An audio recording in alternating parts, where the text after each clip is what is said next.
আল্লাহর নবী কিন্তু খায়রুন নাস মাইয়ানফাউল মুসলিমিন দেননি যে মুসলমানের যারা উপকার করছে করবে তারা উত্তম মানুষ আল্লাহর কাছে, না। নাস আছে, হিন্দু বৌদ্ধ খ্রিস্টান মুসলমান যেই হোক, মানুষ যারা তাদের উপকার করবেন, তাদেরকে নিরাপত্তায় থাকার ব্যবস্থা করবেন, আপনি আল্লাহর কাছে উত্তম মানুষ।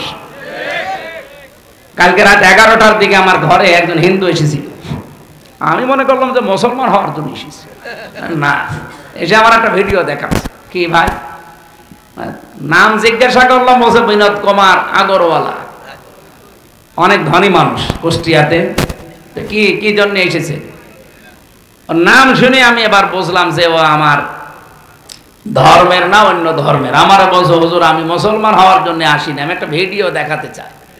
সেদিন যে হিন্দু বৌদ্ধ খ্রিস্টান এদের সাথে একটা আলোচনা ছিল, সেখানে বলেছিলাম যে ইসলাম যদি দেশে আসে তাহলে আমরা যেভাবে নিরাপত্তায় আছি, নিরাপদে আছি, ওনারা অনেকগুলো কথা আমাকে শোনালো যে আমরা এই এই এই এই ঝামেলায় আছে এই 15 বছরে সংখ্যালঘু হওয়ার কারণে। অভয় দিয়েছিলাম যদি ইসলাম দেশে আসে একবার শুধু, আমরা যেভাবে নিরাপত্তায় আছি আমাদের চাইতে কমপক্ষে 10 গুণ বেশি নিরাপত্তায় থাকবে। আমির এই জামাত ঘোষণা দেয় নিয়ে দেশে মসজিদ যদি পাহারা দেওয়া না লাগে, মন্দিরও পাহারা দেওয়া লাগবে না। বলেন বলেন। ওনাকে অভয় বাণী দিয়েছিলাম যে এই দেশে জামাত ইসলামের ঘোষণা 300 এমপি তারা ঘোষণা দিয়েছে, যদি এমপি পাস করে তারা আপনাদের ভোট নিয়ে আল্লাহর রহমতে 100 টাকা নিয়ে এমপি হলে 5 বছরে 1 টাকাও বাড়বে না, আর যারা যা আছে কমে যাবে। ওনার নাকি এই কথাটা খুব বেশি ভালো লেগেছিল, আমার ভিডিও দেখাচ্ছে। আমাদের ভিডিও না দেখে আপনি একটু মুসলমান হলে ভালো হয় না? আমরা শুধু মুখে বলা আমির জামাতের ঘোষণা শেষ করেই না, আমরা এটা কাজে দেখাতে চাই। আর দেশে আমি সারা বাংলাদেশ তো ঘুরছি, আমি দেখতে পাচ্ছি যে জোয়ার এবার উঠেছে। আমার মনে হয় এই জোয়ারে এবার ইসলামকে সংসদ পর্যন্ত নিয়ে যেতে পারে। আর একবার যদি নিয়ে যায় না, কিয়ামত পর্যন্ত ইসলামের হাত থেকে দেশ আর কেউ নিতে পারবে না, সে যত বড় ষড়যন্ত্র করুক না কেন।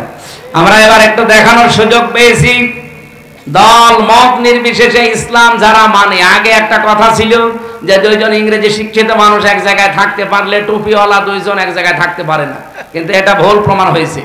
এবার সব টুপিওয়ালা প্রায় এক জায়গায় এসে গেছে, কয়েকটা ছিঁড়া ছোটা বাদ দিয়ে।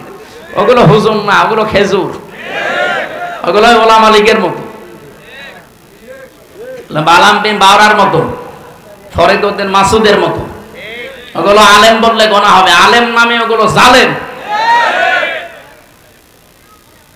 এই জন্য দেখতেছি এখন সব যেহেতু এক হয়ে গেছে অলরেডি। মাওলানা মামুনুল হক মাঝে মাঝে খাবার খাওয়ার সময় আমার বলতো, হামজা কি ভাবতাম বাইরে, আরে ভেতরে এসে কি দেখছি। বাইরে আমি টুপি নিয়ে ফতোয়া দিতাম, জোব্বা নিয়ে ফতোয়া দিতাম, আর এখন এসে দেখছি জালেমরা সব এক জায়গায় করে তালা মেরে দিচ্ছে। আল্লাহ যদি বাইরে কোনোদিন নিয়ে যায়, যাই করি অন্তত এবার আমরা এক হব, সেইটাই উনি চেষ্টা চালিয়েছিল সারা দেশে। আমার মনে হয় সফল হচ্ছে এবং হতে যাচ্ছে ইনশাআল্লাহ। ইসলামের বাক্স আপনারা শোনেননি, এবার শুধুমাত্র একটা হবে। আমরা এই কথা এতদিন যে মিথ্যা কথা শুনতাম যে টুপিওয়ালা 2 জন এক জায়গায় হতে পারে না, এটা যেন আবার মিথ্যায় প্রমাণিত হয়। আল্লাহ রাব্বুল আলামিন আমাদের এক এবং নেক হওয়ার তৌফিক দেন। আমার আজকে 5টা অনুষ্ঠান চলছে এটা নিয়ে, 5টা, সেই সকাল 7টা থেকে আরম্ভ হয়েছে, এই 12টা 10 বাজে এখন। আমি এমনি রাতের খাবার খাইনি, এরপরে আমার আরো কিছু কাজ বাকি আছে, আমি আর টানতে পারছি না। কালকে সারাদিন ঝিনাইদহে সারাদিন ব্যাপী অনুষ্ঠান আছে। আবার আসলে পরিবেশ আমাদের অনুকূলে থাকলে আবার কথা বলবো ইনশাআল্লাহ। আল্লাহুম্মা আমিন।